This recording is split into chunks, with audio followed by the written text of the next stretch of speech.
عليكم ورحمة الله وبركاته. البرنامج كان عنك هذينا bulshada Soomaaliyeed iyo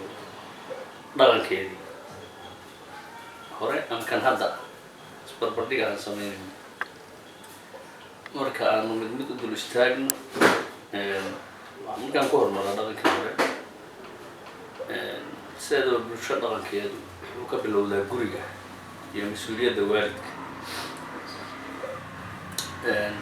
ubadku marka waalidkii dhaqanka iyo afka iyo waxa iyo diinta u toosiyo oo uu hagaajiyo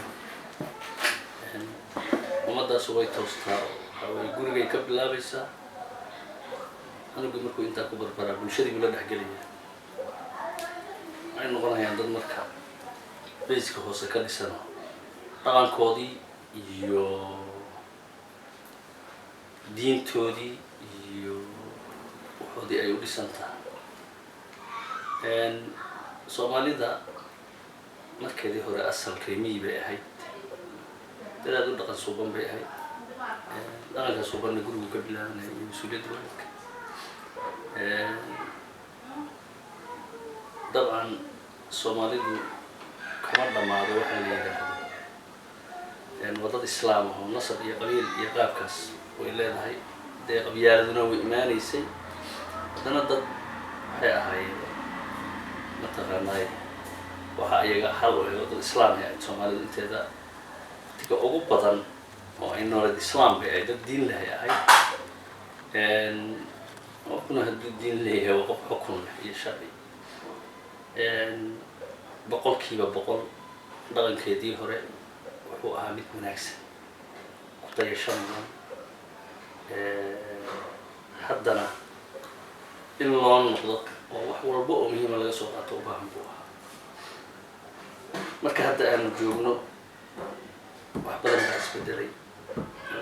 halaysan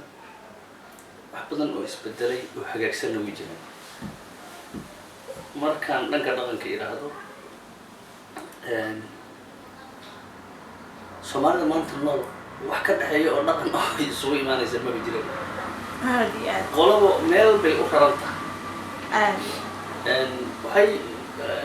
adduunka bay ku yaacday qolabo bulshada ay la nool yihiin siday tahay bay iska yihiin kuwii dalka joogay waxaad arkaysaa dad ilbaxnimo fiican u arkahayo dadkii naga yaacay dad aan dhaqan lahayn oon diin lahayn oon sharaf lahayn oon ilbaxnimo loodu ay tahay mid soo milantay oo heerka ugu daciifsan marayso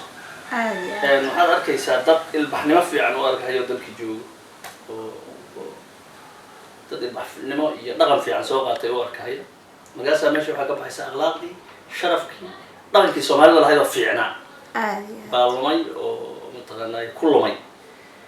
qaabka asaga ahaa anagu umadana hadaysan dhaqan lahayn oo aysan lahayn culture ay ku hirata hadaysan lahayn way burburta meel laga burburo oo qofka bini'aadamka oo ka burburana dhanka oo meel hadii sababtoo dadku haday dhaqan leeyihiin dibki soo gaar hal bay u helayaan sababtoo wax isku haynayo oo iyagu ay leeyihiin baa jiro laakiin haddii dhaqankaagi burburo inaad isugu imaanayso ومن الله عن TV كيف يسنهي nin siyaasi oo dhalinyaro oo xamar joogo oo hadlay oo Soomaalidu wax walba fariin bay ka baxeen oo calankaas ka dhaxeeya asagina 20 baa loo qeybiyay waxa bays ah oo intaana siyaasadii iyo xaqii siyaasadda muran bay leedahay mar walba iyada xagga iska dhigno aad Soomaalida waxa ay ka burbursan tahay waa dhaqankeeda dhaqankuna gurigu burburkiisa ka bilowday aad waalidka ilmaha say u soo abaabinayaan duruufihiba xuma yaa adkaaday kaliya waxa laga fiiriyaa muxuu cunaa صح aad muxuu cunaa oo kaliya laga fiirinaya mar hadii muxuu cunaa oo kaliya laga fiiriyo dhaqanka meesha ka baxay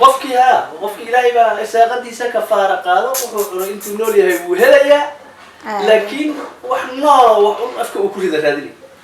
nidaamkii meesha ka baxay marka maxaa la qaadan rabbi ku lahayd oo gabadha way ka bedelay dadka kale colaadda ma saamayn jirin صح afxumaadka iyo kuwa akhlaaqda daran hadday wax caayahayaan gabdhuhu ma saamayn jirin عادي oo qatar bay ahayd gabar in wax laga sheego waa qatartaas waxay ahayd dhaqan ka mid ah حالستدله oo oohintooda nin naag wada iyo awr wadaba kaama leexdaan waxa la yidhaha waxaasoo dhan waa ixtiraamkii iyo dhaqankiiba u ah dhici jiray male gabdhihii hadda digsi baa lagu xirayaa inta la jarjaro intaasaa waxaa dhacaya jirdil baa dhacaya kursi baa dhacaya ajuun baa dhacaya gabdhihii la dhibaateeyaa dhacaya gabdho filmaanta hindiga iyo markaan arkaan waxaan dhihi jiray war hindidu xumaa maxaa gabdhaha ku diray anagii waa hadda la mid noqon anagii hindida sidaadiba fil hindiya ama naga socda wadalkani wax ka socda waa fil hindiya aadi fil hindiya ka socda gabdhihii baa la taagayaa oo toos loo taariggaraysanaya waa bilaa dhaqan waa marka la yidhaahdo waxaan waa gun marka la yidhaahdo waxaa gun ah qofka aan dhaqanka ahayn baa dhaqanka gun birmageeyada ku jiraan marka gabdhaha ay dhaqanka ahayn waa dhaxaadkii bulshada gabdhaha iyo carruurta waxay ku jiraan birmageeyada laakiin dhibka hadda ayuu u badan yahay ma dhihi karnaa inuu ku dhaco in carruurtii la xado in la dilo gabdhaha dhibaata haysto gabdhaha dhibaata haysto dheeri ah haysto laba unbay mid tahay muddadan burburka aan ku jirnay oo dhan gabdhaha dhibkaas waa waxaan isleeyahay wuu haystay wuuna qarsoona hadda meedhiyihii oo tiro batay oo adduunkii oo iska noqday wax un hal meela joogoo kale oo wax walba ay barihii bulshada iyo yaallaan baaba lagu ogaanayaayo waxaan waaba u qarsoonaayeen iyo waa wax soo cusboonaado dadku soo biiray labadaas aan dadku iswada leeyahay moogta media laftirkiisa xataa ma dhihi karnaa ethics oo journalist sharciga oo saxaafadda iyo saxafiga u yaalay uu dhaafsiisan yahay laftirkiisa dhaqan burburka asagaaba qaybka yani saxafiga iyo saxaafadda nidaam bay leeyihiin sharci leeyihiin waxaa kamid ah ethics markii la dhahayo kale anshaxa ethicskii uu lahaa way gudubtay waxyaabaha caawinaya in gabdhihii dhibaatada ku badato nin waxaa jira reebaqooyi oo hadalkiisa la soo qaado meeshii la yaqaanay way dhaaftay meeshii la isku ogaanay yiraahdo meeshii la yaqaanay meeshii aad taqaanay way dhaaftay baa yidhaha wax walbaa dhaafay wixii la yaqaanay waa kaa waad aragtay annagu saxaafad nin furtay oo la iska dilayo la iska caayayo qabiilo jiro oo Soomaali oo wiil inta iska soo fariistay iska caayahay maanta dadkii oo dhan aflagaad gabar Soomaaliyeed lagu caayahay waa meedii ka mid tahay dhibaatooyinka ugu badan buu bulshada waxyaabaha aan ka hadlayo oo gabdhaha ku xadgudubkooda ay ka mid tahay boqolkiiba 80 baraha bulshada loo xadgudbaa gabdhaha lagu caaya lagu dhibaateeyo lagu haysta fuxshi iyo islaam maantoo dhan calaamadaha lagu yaqaano ma aha inuu xun wado oo gabar wado oo nin wado oo qabaa'ilaad wado oo qofkan qabaa'illa Soomaaliya wax ka sheegaya waa qof ya ama gabar baa intee soo fariisatay ama qof dumar oo gabar waa qof baan ku iraa nin ma doona ha ahaadee intuu soo fariisto uu weeyaan qabiil dhan culummo leh aqoon-yahan leh dhaqaatiir leh oday dhaqameed leh madax leh ay male bul sharaf bay leeyihiin oo nabadoona leh salaadiin leh ay male kuwa caayahayo waxyaabaha dhaqankanagi burburay bay ka mid tahay sababtoo Soomaalidu xeer bay ka lahayd qofka wax garanayo hadduu qadaf ka dhaco oo dad Soomaali ku xadgudbo xaal baa laga qaaday dhaqan burburkii waxay soo isku soo biishoonaayeen sharci darrada way dalkan ka jirto waxa way fiiri dadku hadday dhaqan leeyihiin oo dalkoodu sharci iyo dawlad ka jiro way aruursan yihiin laakiin fawdadii qofkii xataa dal sharci leh hadduu ku nool yahay ma joojinayo qalbigu fawda ka yahay bartaasuu ku xiran yahay marka walaalay dhaqankii isbarbardhigii labadii dhinac markaan fiirino Soomaalidu dad dhaqan fiican leh ahay oo gob ah Soomaalidu dad taariikh fiican leh ahay Soomaalidu dagaal baa qabsaday oo qarannimadii lagala diray oo diintii lagala diray oo dhaqankii ay isugu soo noqon lahaayeen lagala diray burburkii asaga ahaa baa wuxuu ku dhacay dhan walbo maanta waxaan isdhihi karaa dhammaan way lunsan yihiin ilaa Soomaalida gobonnimadii ay ku faanaysay la dhihi karo Soomaalidu waa gobti ariga ahayd meesha inta laga saaro la dhihi karo Soomaalidu waa guri hadda in la yiraahdo loo bareedo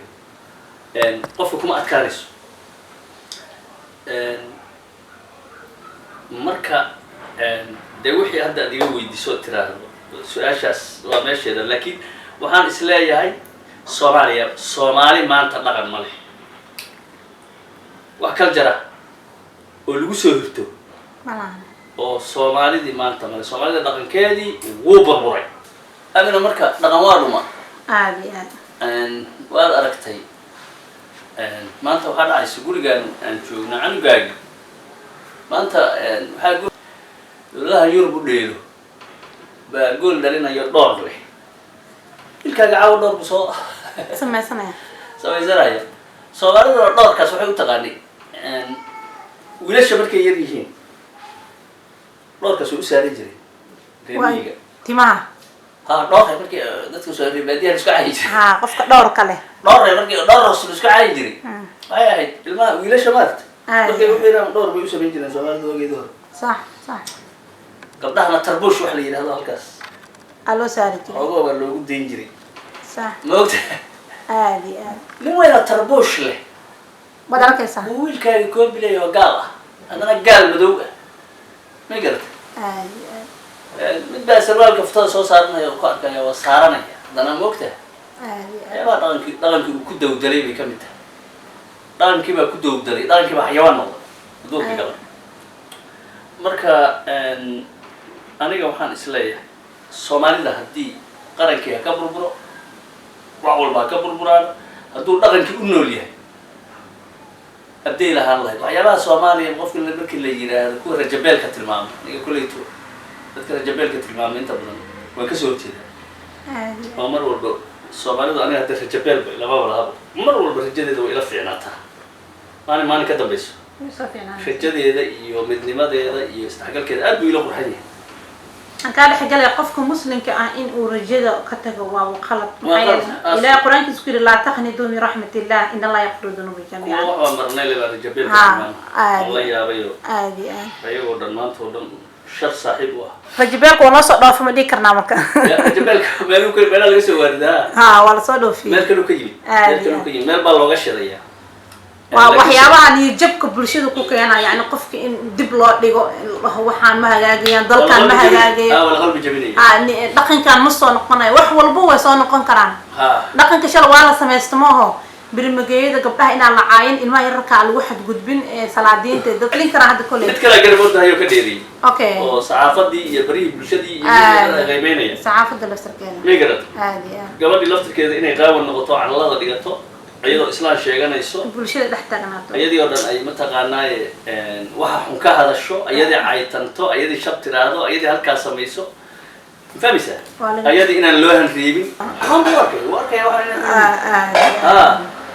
dambeyntii janalkayga dadka kaa daawanaya maxaad leedahay axmed dool baa la yidhahdaa maasha allah waan salaamayaa dhammaan bulshada soomaalida janaalkan ku xiran janaalkaaga dadka iga daawanaya waxaan leeyahay janaalka aamino wuxuu wadaa hawl fiican oo ummadda soomaaliyeed u wanaagsan waa dhaqankeedii buu ka hadlayaa